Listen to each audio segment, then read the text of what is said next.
Okay. I think I've got everybody marked present so far. I've got Nicole, Melissa, Anna, Rosa, Victoria. Well, I think that's it. Anybody else? Did I miss anybody? Okay.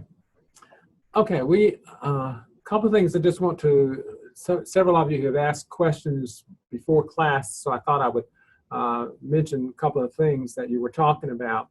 One is you're taking 9 semester hours, which is a full load for a graduate student. So you're taking 2 courses, each of which are 7 weeks long, and then you're taking 1 course that goes for the whole semester. So that's how we have it arranged. I kind of wanted to ask a question too. Now right now you're taking the management class. Is that the one that y'all are, the other one that you're taking right now with Dr. Blunt? Yes, sir. Okay. Is that going okay? Very well, very well. Good, good. Kind of as you go, if you have questions or concerns, please let me know. As I told the other group when we first started, they were our guinea pigs. And so if there are issues, then I need to know about them. I did mention to several people earlier that the first 6 courses, and then even one of the other courses, we're going to combine you all together into one group, even though you're special ed, elementary, and early childhood. But these first 6 courses specifically are designed to be rather generic courses that are applicable to all 3 of those areas.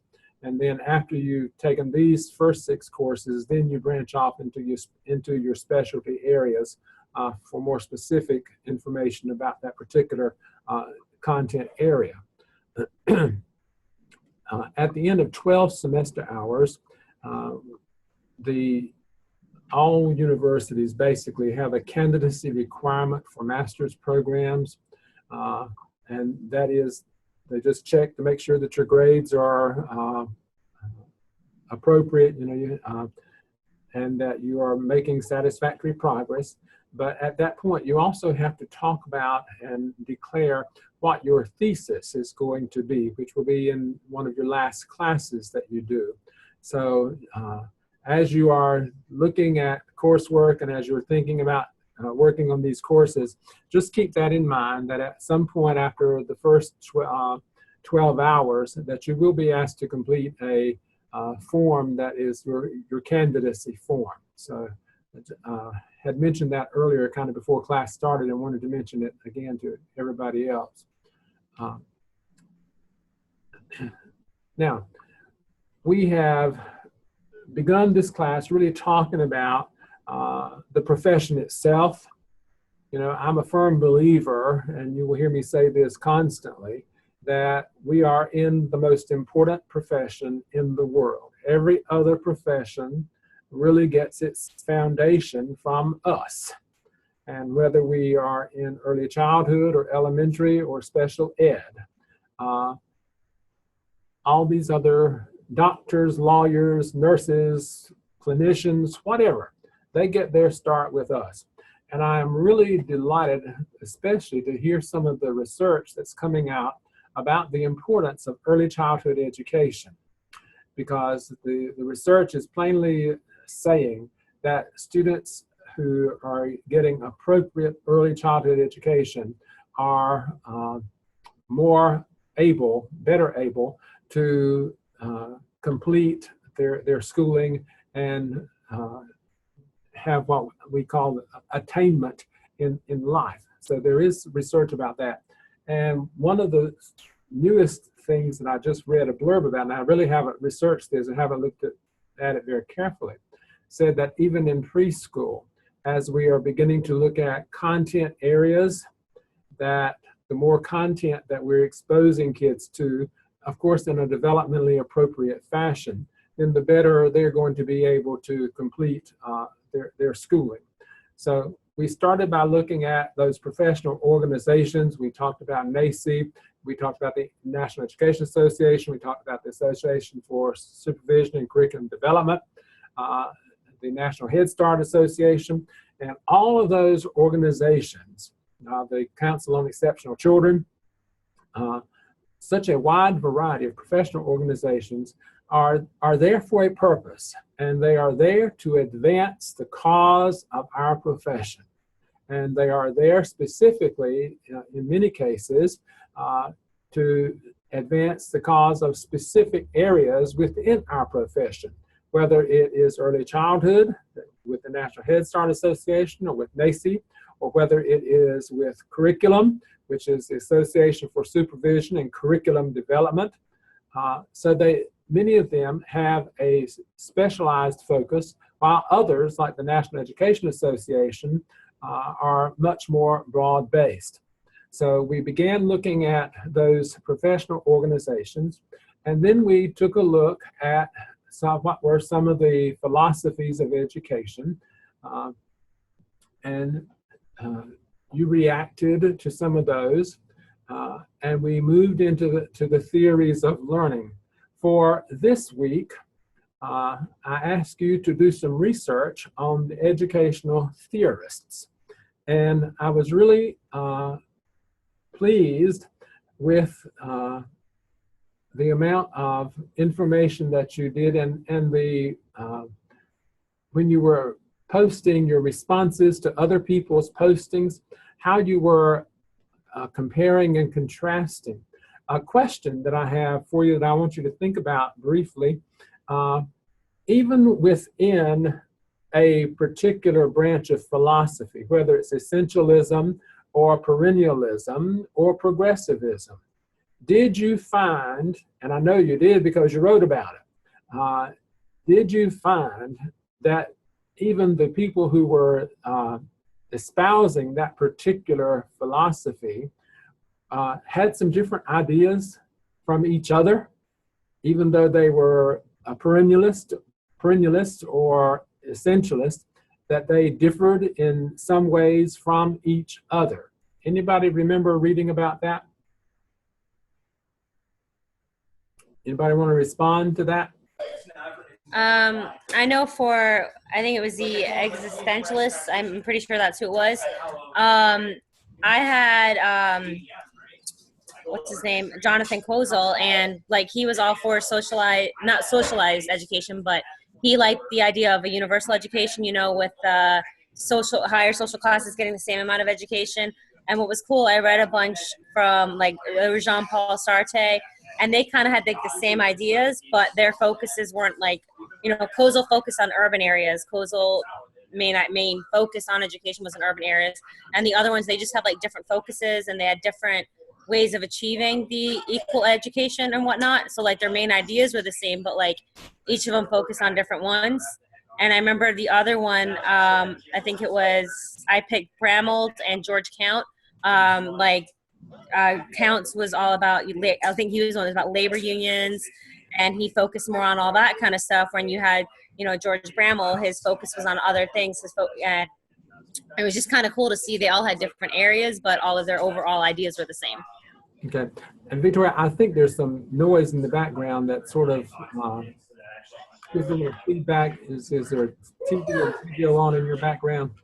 It might be the headphones. Let me move them. Hold on.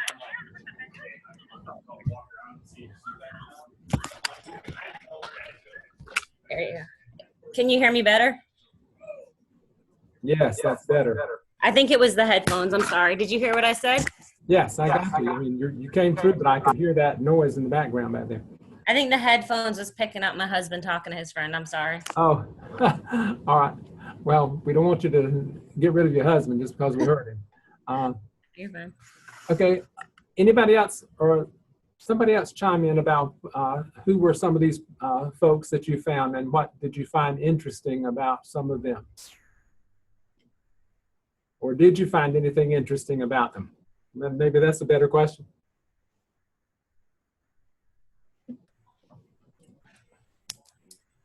I know I already spoke, but what I thought was really cool was Theodore Sizer was in the Army, and that's what made him really start to love education. And that's when I actually started to like education, was when I was in the Air Force and I had to educate troops. So I just thought that was really cool because I could kind of relate to him a little bit. Plus, from the other assignment we had, I'm more of an essentialist anyway. So it was just pretty cool to see someone that I had a lot in common with. Hmm. Well, there were several of these who had rather interesting backgrounds. Anybody remember some of the backgrounds that these folks brought to their particular philosophy, where they came from, what they were a part of? I know I read about somebody that was in, and right this second, I cannot remember the name, and I don't have it in front of me because it's on my phone, and with me being on my phone, I can't look at it. Yeah. But I remember someone was in the Army, and then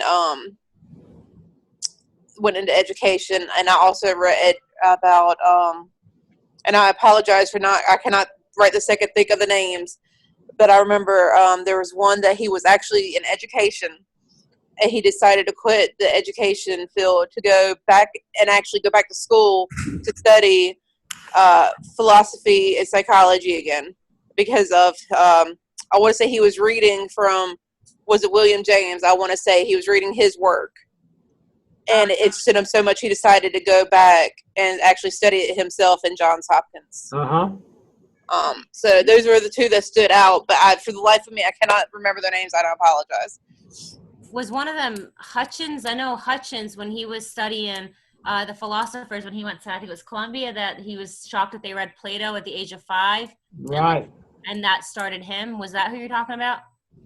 It might have been. I had a really long day. I apologize, but I think it might have been him. I hear you. I'm trying to read mine. All right. Rosa posted on chat, some of the theorists were formed from following other theorists, which is kind of what you all were alluding to. Mm-hmm. John Dewey and Theodore Bramell. Okay. Did anybody do, I know somebody did, Rickover, Hyman G. Rickover?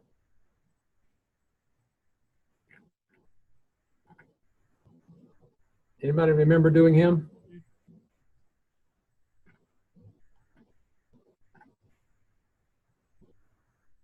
I don't remember who did him, but Rickover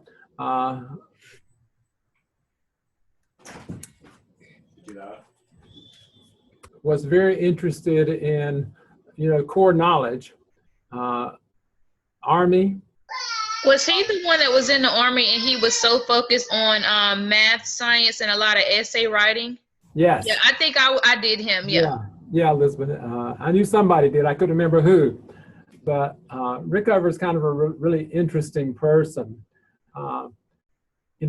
Hutchins, let's look at these perennialists for just a moment. Now, of course, we know perennialists believe in the great books, basically, that there is a certain amount of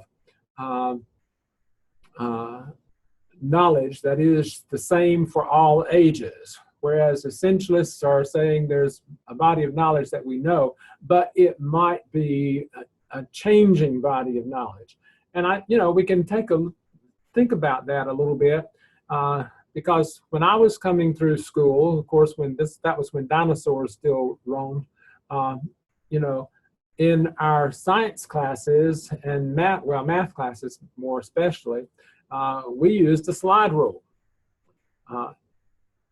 So how to use the slide rule maybe have been essential for me at that particular time, although I don't think I ever really learned how to use it very well. But whereas today it's been replaced by the computer. When I was taking typing in high school, it was the old type, and then you had the carriage that you had to slap the return stick. And now, of course, we're into word processing and all those kinds of things. So, that essential knowledge changes, whereas the perennialists say that there's certain knowledge that doesn't change. And maybe they're both right. What I have found from most of these theorists is that there's parts of it that I agree with in almost every one of them. and a number of you mentioned that as well. You know, it's really interesting when you look at how these people, the kinds of lives, and that's the reason I had you to do this assignment. And I really do want you to go back and think about where they came from. Not necessarily the country, although you will notice that they came from a variety of countries. Jean-Paul Sartre was from France. Kierkegaard, and I spelled that wrong, Kierkegaard was from one of the Scandinavian countries. Martin Buber and Friedrich Nietzsche were from Germany. So A.S. Neill, England. So, you know, you have different people from all places, and yet they have contributed to this body of knowledge that we call education. And they came at it from their own personal perspective, which I was interested in a number of you talking about how you came to education. Victoria, especially, I remember yours because you were relating it to the other person who was in the military and got interested in education while in the military. So all of us come at education from our own perspective, from where we are. And these educational theorists were no different. They came at it based on really where they were, where they came from, what was the current thought of the day, what had already been written, because a number of you commented on the fact that they read extensively other people's writings. And as graduate students, that's one thing that, you know, I want you to get in the practice of doing as much as possible. I know you're working, but I want you to not just read for the assignment, but read beyond that, read additionally, because the more you read, the better your understanding is going to be of what education is all about in this 21st century. Any other comments about these educational theorists?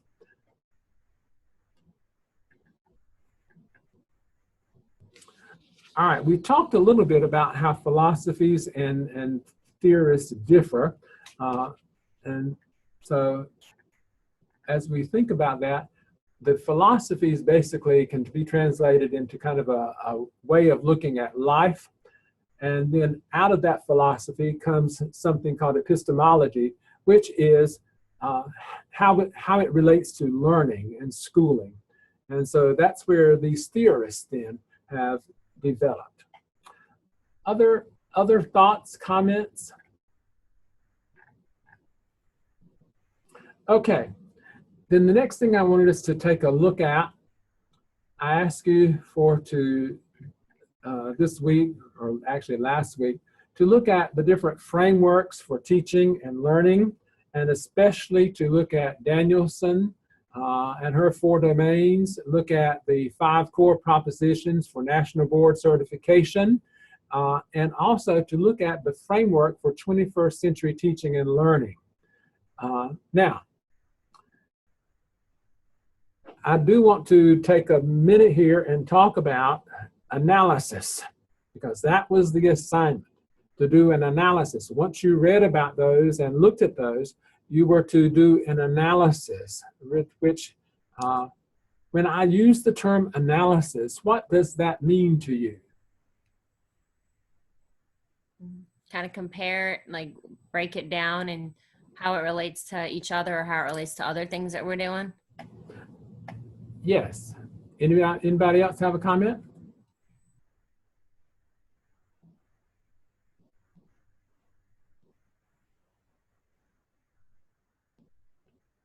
Well, to me, analysis is where you are comparing, contrasting, finding similarities, finding differences, and you are talking about those in an organized format. What I found with several people was that you did a report, basically. You looked at Charlotte Danielson, you talked about her 4 domains, and there's nothing wrong with that because that's the basis of being able to compare and contrast. You looked at the 5 core propositions for National Board, and there's nothing wrong with that. That's part of the basis of being able to compare and contrast. And then you looked at the framework for 21st century teaching and learning, and nothing wrong with that. But what I wanted you to do was to go a little further in your thinking and think about, where do you see the similarities in those 3 different sets of 3 different frameworks, and where do you see differences? And a couple of people talked about that Danielson and National Board, and I'm trying to remember who it was. I almost think it was, I don't remember who wrote it, and some of you will have to help me, but that Danielson and National Board seemed to be more about the teacher. Elizabeth, you're shaking your head. Were you the one that talked about that? I did notice that national boards and Danielson, they seem to be more focused on the teacher and her abilities and her knowledge than really they're more looking at the teacher than the actual student. And if I know some are, because I thought about going for my national boards when I turned after my 4 years of teaching, and I noticed I had been looking up some of the things I have to do, and it's like videoing myself in front, like for the kids, like, do I know the content that I teach, the ways that I differentiate in the classroom. So I think it's more focused on the teacher and her knowledge rather than the actual children. And I actually came across a chart while I was doing research that kind of compared the national board standards and hers together, and they kind of all aligned except for she was missing like the last standard, where national board has like 5 and they have the 4. So they were pretty much aligned and similar. I think it was just the environment they didn't focus on too much. Okay. If I'm correct, if I remember correctly. You're exactly right. Yeah. Yeah, I pulled mine up while you were in the thing. I didn't go nearly as in depth as Elizabeth, but I mentioned as well, like the last thing was that the framework seemed to be, or the partnership, seems more student-centered and student-focused.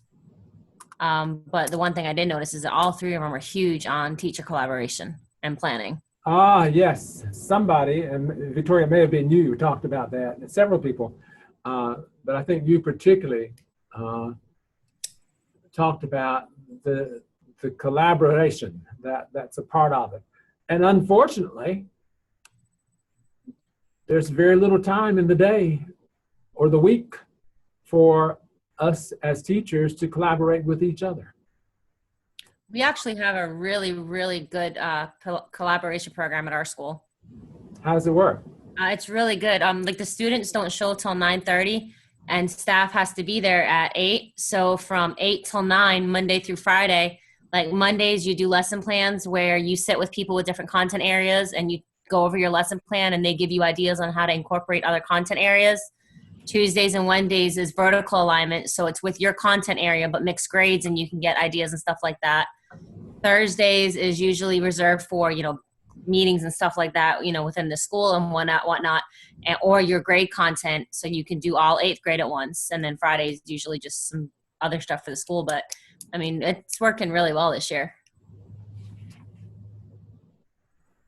That's good. And that's one of the, how do you all get by with not starting your kids until 9:30? They don't finish till 4. Oh, okay.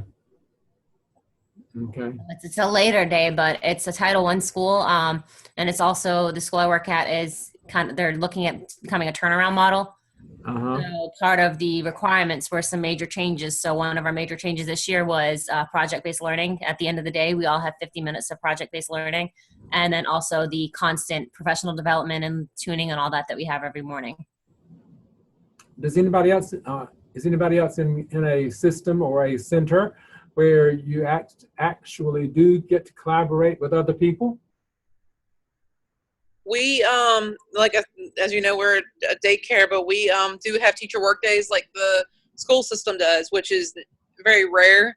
Yeah. I think for a daycare, I know a lot of them will take holidays and they'll still have to come in to do it, but actually set a day each month for a teacher work day, and we'll do some cleaning, but we always meet up for a couple hours to see what we can do. And then, like, I just got inspected by my boss. She came in and watched my kids to see what she could do to help us, like, with the discipline and stuff. So, I mean, we do things like that all the time. And like I said, each month we do a teacher work day, and we help each other in that way. And if we need something during the day, we're right next door to each other, so we can, they'll pop their head in and give me advice if I need it, that kind of thing. Oh, that's good. Yeah.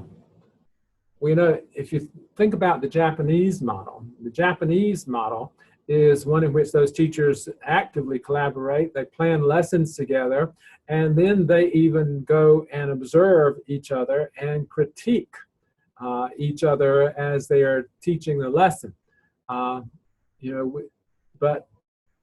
also they are much more highly paid than many of our teachers are. And so there are models out there, and I'm glad to hear that we have some areas that are really working to try to help teachers collaborate. The sad thing about teaching for many people is that you don't get to interact with adults. Yeah. You're with children almost 8 hours a day straight, or whatever the time frame might be. And you don't really have a chance to talk with adults. And my daughter made a comment the other day, and she's a teacher, about a fellow teacher. She said, well, she talks to us, the rest of us adults, just like she talks to her 5-year-old children. So that's kind of what happens sometimes, and it's a shame. Okay, other comments about the similarities and differences? I did want to, Victoria, was it you who did the diagram, who had the diagram for frameworks? Yes, sir. I did want to pull that up,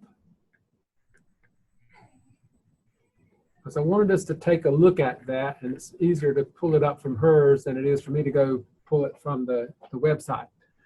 But this framework for 21st century learning. Now, one of the things that I really hope that some of you would find is this group that has put together this framework for 21st century learning. It's always interesting to me who is on the board, or who actually does the research. What is their kind of their pet peeve, or the thing that they're most interested in. And if you go back and look at who is on the board with this P21 group, you're going to see a lot of business people on there. You're going to see a lot of business people. I'll just stop there. But you might be interested in looking and see. Charlotte Danielson is a college professor. She's done lots of research and lots of writing. And we know the National Board for Professional Teaching Standards was established way back in the probably early 90s. And our then governor, Jim Hunt, was one of the members of that original board. And that is composed of actual teachers themselves. So think about who's creating these frameworks and what is their bent, what is their philosophy, how are they working it. Just because it's out there doesn't necessarily mean that it's all good. Mm-hmm. So always try to think about, what's the focus? Is there a hidden agenda in these things? So when you look, though, at this framework, I think it is a pretty good framework when you think about it. And a couple of you really commented on the way it's laid out. Frankly, I have never understood this diagram. I didn't either. Well, I have never really understood what they were trying to show here. I know what they say. I think the gray is like the support. I don't know. I thought like the gray looked like it was supporting it, and the rest was just a rainbow that the red, yellow, and purple are built on top of the actual themes. I agree with Victoria. I'm not good at interpretation. From what I was reading and understand, like she said, the gray was the support, which the support holds up or kind of, Yeah. that's why you have everything else above it, because that's kind of like the underlying thing that you need is all these different supports to help with all these different groups. That's what I got out of it. That's what I'm thinking. Well, I think you're right, but it is just a strange looking diagram to me. It is. It could have been a lot better. I don't know how I would have done it any differently, but the first time I saw that, I thought, what in the heck is this? But it does make sense, really, because you're talking about, it says up here, the learning and innovation skills, the 4 C's, and you're going to hear that 4 C's term in lots of the research and in lots of the literature that is currently being published about education. Because look at what they're saying. It's critical thinking, communication, collaboration, and creativity. And when you think about that, I go back to problem-based learning. That problem-based learning focuses on some of those ideas. But critical thinking, helping kids to think, I call it higher order thinking. Being able to communicate verbally, in written communication. You know, when you think about the broad context of that word, there's so much that is embodied within each of these words. Collaboration, the ability to work together. If there's one thing that businesses are saying to us anymore, it is that they want people that they hire to be able to work with other people. We are beyond the industrial age where everybody worked on an assembly line and they had that one job to do repetitively. Now it's about thinking, it's about innovation, it's about working together, sharing. Somebody mentioned Google Docs. Isn't that really what Google Docs tries to do? Isn't that really kind of what it's about? It's creating documents that different people can work on simultaneously. Yep. I love Google Docs. I love it too. I'm not sure I know how to use it, so I'm not sure I can. I've never used it, so we'll find out. I mean, it's super easy. Like if I'm typing a paper and you have the document pulled up, you can see what I'm typing in real time, and you can also delete what I'm typing and fix it. Like it goes great with live. We do a lot of live planning at school, so we all go under the same document, and you know, different teachers work on. In my group, each of us find out what we want to do, and we kind of work on different things to get it done quicker. Then we'll like review it, and we can share it with other people inside of school, like our principals, our coaches and stuff. They can edit it, so it's like everyone has access to this one document. Yeah, I think it's good because they just released that new law, the digital teaching and learning. We all have to start, we're going to start getting evaluated at the end of the year on whether or not we're using all this technology and stuff. So I don't know, that's for me, the framework, the partnership, whatever, all this Google Docs and all this kind of stuff. I mean, we're going to be required to. I mean, it's no longer going to be just for teachers with project-based learning or just for flipped classrooms. It's pretty much going to have to be the norm. Yep. Yeah. All right, let's look at the green area. The key subjects, the 3 R's. Which of those educational theories or educational theories actually, does that sound like, the 3 R's? Is that more essential? Yes, go ahead and say it. You're right. Essentialist? Yeah, I think so. Yeah, perennialist or essentialist, more essentialist, I would hope, than perennialist. But the 21st century themes. And what are some of those 21st century themes that it talks about?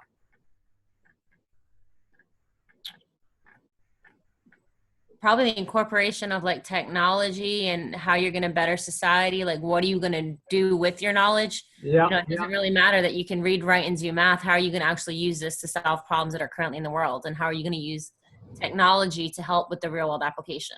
Global awareness, Mm-hmm. financial literacy, those are some of those 21st century themes. All right, life and career skills, you know, how to get along in the world, how to prepare to work, how to prepare for being able to hold, as the research is saying, you know, a lot of people are not going to just have one career, they're going to have multiple careers over the span of their working life. So how do we prepare kids to do that? And then over on the other side, the information, all the technology stuff, the digital, as you were saying earlier, that's what that's all about. And then what's in place then to support all of those different areas? Well, standards and assessments, which we're going to move into a little bit next week. Well, actually this week and next week. Curriculum and instruction, which we're going to move into next week. Professional development, which you do in your schools or your centers all the time. And the learning environment. One of the things that we know is that a caring and nurturing environment will provide students much more opportunity to increase their learning. And I heard something today on NPR that I thought was just fascinating, which talked about, and I had never heard this, the relationship between music, doing rhythm in music, and learning grammar. Mm-hmm. It's the first time I had ever heard that, but there are people who are actually studying the relationship about the pattern in music, the rhythmic pattern. I'll get it right in a minute. The rhythmic pattern in music helps children's brains listen for the rhythmic pattern in grammar. I have a question. So, have you heard? I've been hearing about this school in, I believe it's Kinston, North Carolina. They've taken on this new curriculum where most of it is done to different types of music, and it's really incorporated into the curriculum. The school adopted it, and I think they're the only school that's trying it out this year. I'm not familiar with that at all, no. But I thought that was really, really neat. Like I know they sent out letters to the parents to let them know, because they had options of attending the school this year or going to another school in the county. But they their curriculum is dealing with a lot of music and I guess a lot of rhythm-based learning. That's cool. Which I thought was pretty neat. I think that's remarkable, because when you really think about it, music is a universal language. That's what they say. Isn't that what like Shakespeare did? Iambic pentameter. I'm not an English teacher, so I'll probably butcher that, but iambic pentameter or something, like that's like rap music and stuff. Yeah, a lot of the rap. Because I know, like I try to rap for my kids, but it's math, so I'm not very successful. I'm not very good at it, but I try. No, I don't think I would be either, but that's what it is, really, when you think about it. I'm gonna have to look that up, Elizabeth. It is a form of poetry, and it does have rhythm, and some of it rhymes, and some of it's you don't want to rhyme with some of the words they use. Okay, so frameworks for learning. The National Board, we know, was established to recognize those teachers who are at an accomplished or distinguished level. It requires you to be able to, I think the key thing about National Board from people that I've talked with who have gone through the National Board process is that you have to be able to talk about and then have to be able to write about what you do as a teacher. It is why, being able to explain why you are doing a particular activity, how it is relevant, how it fits the needs of your children, how you are differentiating for different learning styles or differences in learning abilities within your classroom, and being able to write about all of that and put it together. And as I think it was Elizabeth mentioned earlier, you have to do a video showing your teaching, and then you have to, in your writing about that video, explain what you were doing and why you were doing it. I hope you all are keeping up with the chats over there. Some of you are really putting nice comments in the chat that add to the discussion. Okay. Let me look at my time. Ooh, my time's getting away. So any other comments about these frameworks for teaching and learning? All right. I've asked you to think about 3 students that you're going to do case studies on. And I wanted to just take a minute and have you respond hopefully to the whole group about a little bit, just a very brief blurb about the 3 children that you have selected. Right at this point, all you have to do is to have picked them out and begin looking at, what are their characteristics, physical, cognitive, emotional, all those things. But just really briefly, because we don't have but just a few minutes, because I want to get into your assignments for this week. But will each of you just kind of talk to us a little bit? Now, in the next few weeks, we're going to come back to each of these children, and you're going to talk to each other about them in a breakout group. But for the purpose of this discussion tonight, this is just to introduce us to 3 children that you have chosen. No real names, please. But what are some of the things that you're seeing in these 3 children that you have chosen? Who will go first? I'll go. Okay. All right, so child A that I'm looking at is a female. She comes from a home that doesn't have very much money. Her father is actually in jail for abuse. So she has a lot of speech impediments. So I know she's going to definitely need some speech help. She has a lot of anger issues. As a matter of fact, she was hitting me a ton today for getting her to try to say sorry to her friends. And she's a very sweet girl, but she can't seem to handle, especially in the mornings. I'm not sure why the mornings are a little bit difficult, but she can't seem to handle the big groups. So she gets overwhelmed. So I think she needs a little bit of help with that. I don't know how exactly help her with that, to be honest. But I don't know, do calmer stuff in the morning or something. But I know she'll need help with her speech. Her fine motor definitely needs some help. She has some vision problems. She's partially blind in one eye, if I'm not mistaken, and she's wearing glasses right now, which her mother does forget at least twice a week to bring for her, so I don't even know if they're helping her at this point. And what else is that how you wanted us to talk about them? Yeah. Okay. Yeah. All right. And then with child B, another female, she's in the process. She is with a foster family right now, but the foster family is trying to adopt her. From what I understand about the birth family, both parents were addicted to heroin. The birth father recently passed, so that has been a little bit of issue for her brother because he's old enough to remember a little bit more than what she is. So with her, whereas it doesn't bother her to remember it, but it's bothering her because she sees how her brother is acting, so she is reacting to his actions. So that's been a little bit of a problem. She is fighting, with potty training. She has a lot of power struggles with us.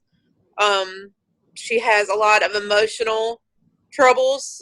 When she goes and visits her previous foster family quite a bit, and so when she goes to visit them, you can always tell because she comes back, she seems to not remember any of the rules. So we definitely got to work on her emotional standpoint. She needs a little bit of help with fine motor. She has a lot of vision problems. She had a lazy eye at one point, so they're strengthening that eye by covering up the strong eye with the eye patch for like 4 hours a day. And so we're working on that, and because of that, her fine motor is not where it should be. But I believe it's just because of the vision. Her gross motor is fine. She has a little bit of an anger issue, but she doesn't hit or kick or bite or anything like child A does. Okay. And then with child C, he is living with his grandmother and her boyfriend. He is more attached to the grandmother's boyfriend rather than her. Again, he comes from a family that were into drugs. The mother was in prison for it, and as far as I know, she's out, but she is not allowed visitation with him. But you could tell whenever he speaks to her that he comes in and he acts up. He is completely not himself. He has issues with his food. If you try to take his food away, if he's playing with it or something, if you try to take it away, he gets really aggressive about it. So I don't know exactly what happened with his food in that living situation with his mother, but I know he's getting fed very well now. He's very well taken care of. He just has a little bit of aggression issues. He has great vocabulary. Already knows shapes, colors, and everything. He just turned 2. But that's my biggest concern with him is his aggression and his problems with food. Yeah. And I think the food thing is going to be more of a therapy situation than us. We're trying to work with him a little bit, but it's not working out too well for us or the grandmother. And he acts like he has to have everything inside. Even if he doesn't like it, he will keep trying until he almost makes himself sick. Oh, wow. Yeah.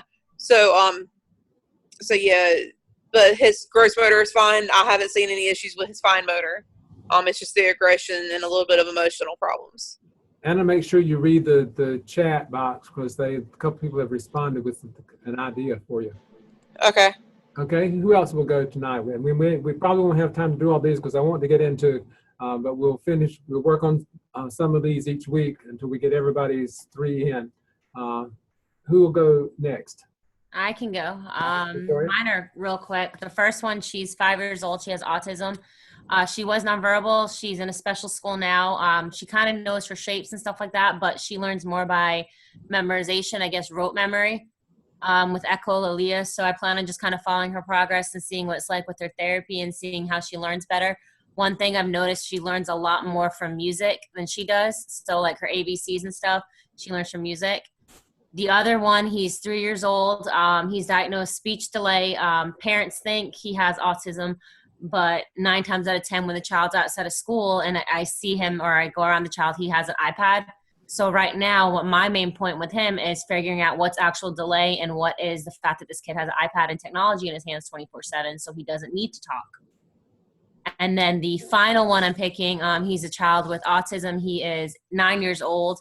He was just held back a year in school. I'm going to kind of follow him. He gets therapy in school.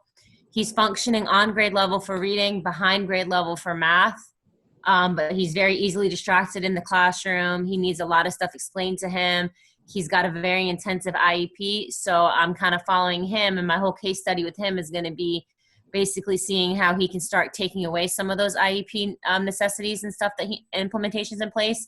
Because from last year to this year, he's also already lost some interventions because he doesn't need them anymore. Uh-huh. So, and that's my 3. Okay, I think in the interest of time, we'll pick up a couple of other folks next week, but I want to move on because I did want to talk about the assignments for this week. Because a couple people had asked about in-task. Up at the top is I have your in-task standards, and I want to call your attention to those. Because what I want you to do is to do a self-analysis of your in-task standards.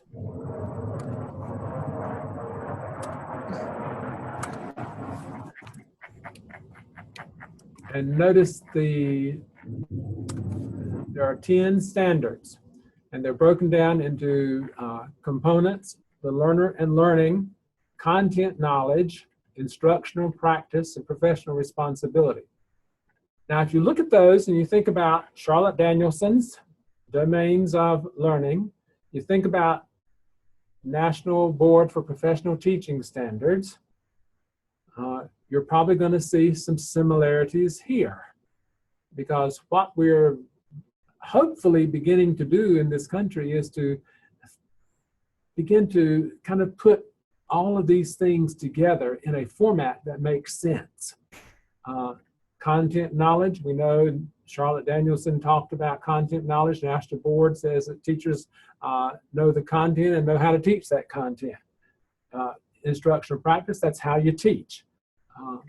So now, each of these, okay, and look at the folks' organizations. Now, we talk about professional organizations, but look at the number of professional organizations that are mentioned here.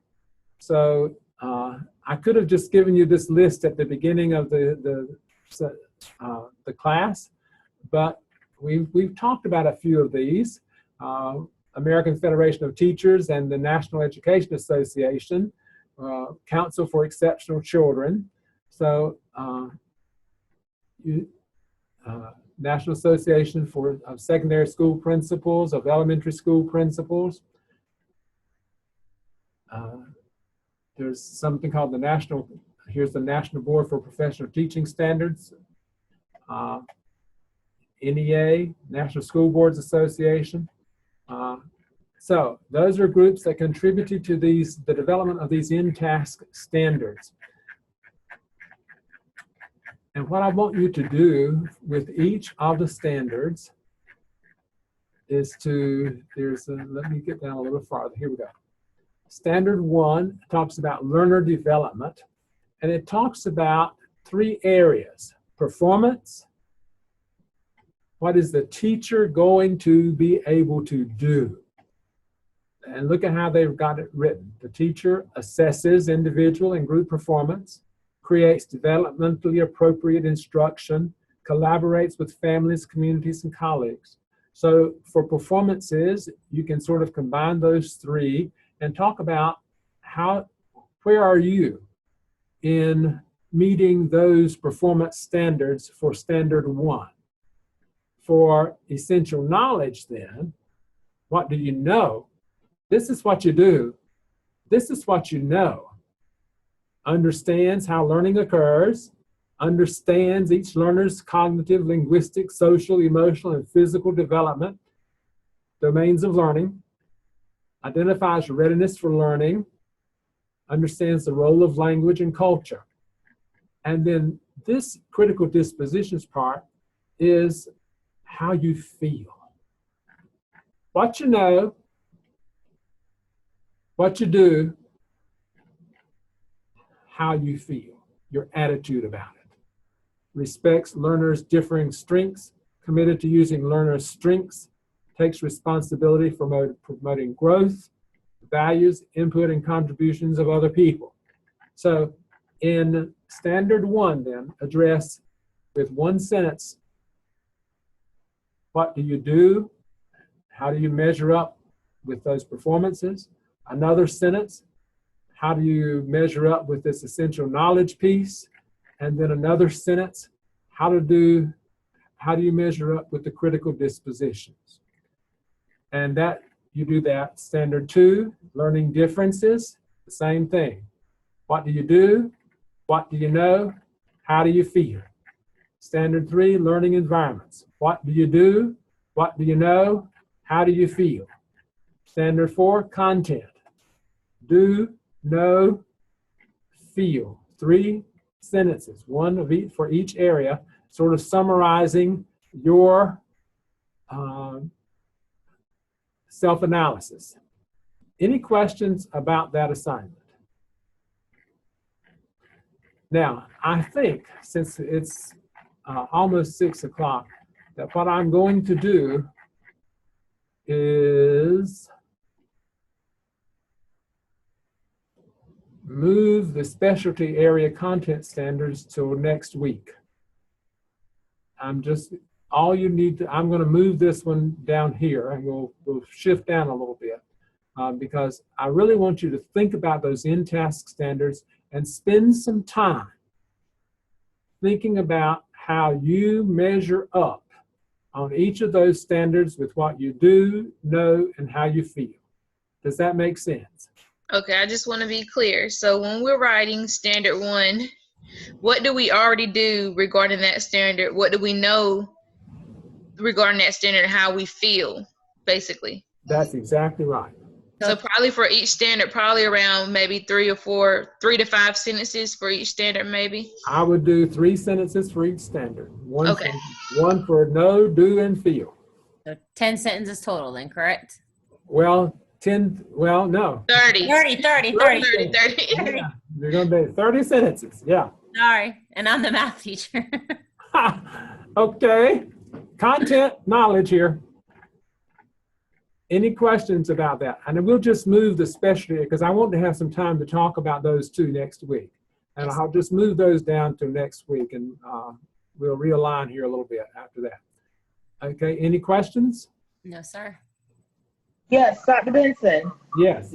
So for, I'm having a hard time. So for what the standards, so what do you know about the standard? What do you do in every day to support that standard and how you feel about doing that standard or about meeting that standard? You do like kind of like a self-reflection? That's what you're doing, a self-reflection, yes. A self-reflection about what you know, what you feel, and what you do. So do you just want it kind of in like, number 1, 3 sentences, and number 2, 3 sentences, like that's how you want it set up? That's all we need, right. Okay. All right. Thank you. No point in making it more difficult than it is. All right, I'm going to move specialty area to next week, and we'll work on that. And next week, we'll actually come back and talk about the student inventories. So I think I have 6 o'clock. So any other questions? No, sir. Yes, sir. Thank you all for your participation. And I think I got everybody. Kaka, I saw you come in, so I think I got you. So I think I got everybody marked present that was here. Sure.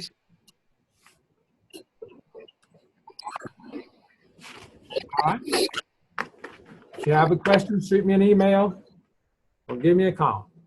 Have a good night. All right. Good night, everybody. Good night. Good night.